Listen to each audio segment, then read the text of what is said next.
I fear for the people who don't understand that fundamental human right is priceless. Look at them. They came out in thousands. Cowards! They would never come out to protect the citizens. But they fear that the people should come out and speak their voice and crave for change. Where do I have, if not my motherland? 3 years ago, it was all here. The spirits of our motherland brought every one of us together. But today, they are quiet like nothing happened. They are silent like it's a norm for people to die. Our leaders are nothing but cowards. They respect their pockets and they fear for giving the people their rights. But let me tell you something. Sooner or later, one day, the law of karma will pay everybody who failed to make this country great.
And I got the information on Twitter that we can converge at the Lekki Tollgate, so that's why I'm here. And I'll get to look for other protesters, and you can see what just happened now. That they just said that I do not have the right to move freely in a country where the constitution guarantees the right to peaceful assembly and for Nigerians to be able to move peacefully within the territory of the country. So that's what they just said. They said I can't move this direction because they know that that's the convergence point. Probably I might have been able to see some other protesters. That's why they said I should be isolated So let's and get move this clarity. direction. Is it to move or to gather here? Which are they stopping you from? Gather or move, they are stopping. They do not want me to stand here. They said I do not have a right to stand here, and they do not also want me to go back to Endsars where people are going to gather.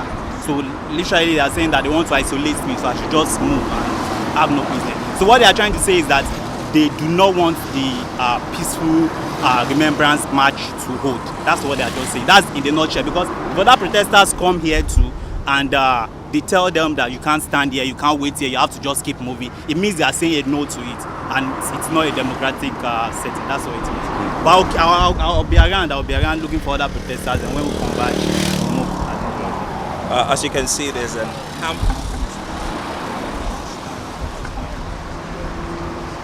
All gathered suited for any event possible.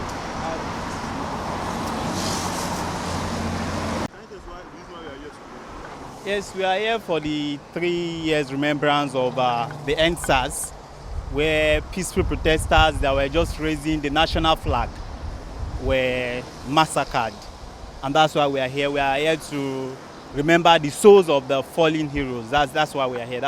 I observed a militarized nation, a nation where you do not have right to peaceful assembly, a nation where you do not have right to express your opinion, a nation where you cannot freely and peacefully march. That's what I've seen here, because the officers are really not friendly. What we fought for like 3 years ago is still, in fact, it's much more, it's worse today than the way it was 3 years ago. So you can see, as I got here, they said nobody can converge. They said I can't even stay here. I can't move backward.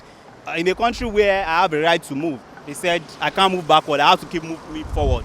So in a nutshell, they are just demobilizing the protesters.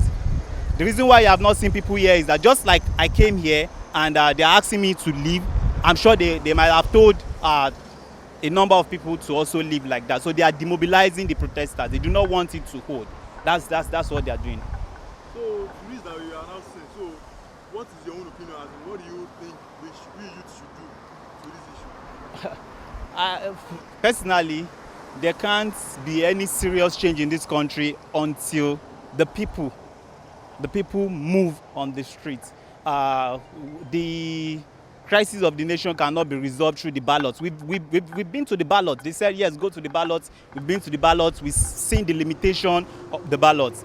That's the real change that we're looking for in this country does not lie during the electioneering process, and that has been proven in the just concluded election. And we have seen how they carried out serious crimes of electoral malpractices and all of that, and they are telling us there's nothing we can do about it.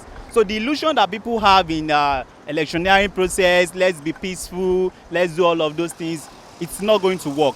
What will work and make the nation better is when the people of this country take their destinies into their own hands and determine what they want. That's what's going to make it better. There's no, anytime we move, what we stand to lose is our chains. I know you have the data that we are over 200 million people. All these people you are looking at, the armed forces, they are not up to 2 million. So even if you are talking about 1-to-1, the ratio is more than 1 to 100. And what we are saying is that even these people, they are also facing the challenges. They are not in another country. They are facing the same economic challenge. The petrol subsidy removal is affecting them. The fee increments in all tertiary institutions is affecting them. They have kids too. So they are harmed. Yes, they are harmed. But I believe that we can win them over, because they are also facing the challenges that the average Nigerian is facing. So we can win them over. We are more than them in number. We have the number if the people are determined to move. But we can also win significant majority of them over, because they are the rank and file of the armed forces, and they also face what an average Nigerian is facing. If I have generals here, I will not be appealing to them, because I know they are completely cut off from the people. But these ones, the few people that we have here are still a bit closer to the people, because they see they can't afford to send their kids abroad except they take bribes. So we are literally facing the same thing in this country. So the only way out is for the people to move in their thousands, because we are more than the armed forces if you do the analysis, and we can win the armed forces over for us to have a better nation that everybody deserves. All right, thank you very much. What's your name? Yes, my name is Philip Olatunwo.